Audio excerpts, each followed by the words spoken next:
our simple game, this information could be enough. We could compare game object name, and if it is player 1 gate, score to player 2 and vice versa.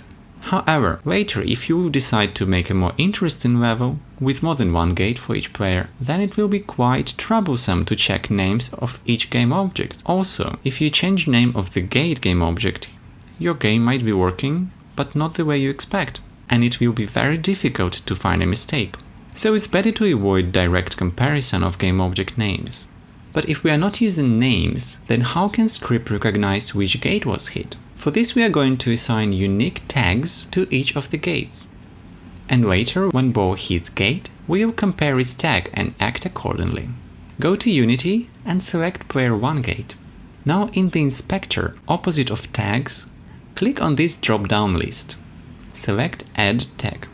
You should see all currently active tags in the project. To add a tag, press on the plus button and give our new tag a name.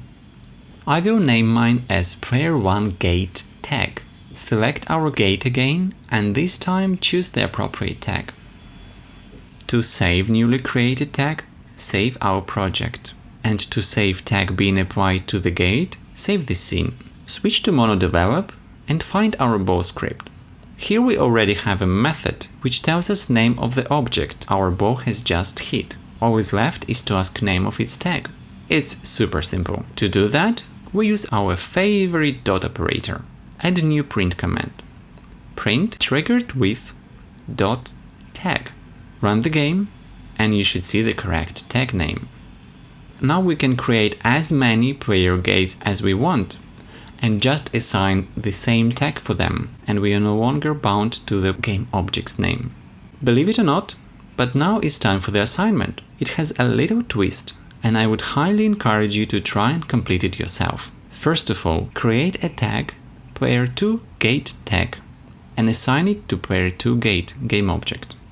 After that is done, I will ask you to print to the console player 1 scored when our ball passed through player 2 gate and player 2 scored when the ball passed through player 1 gate.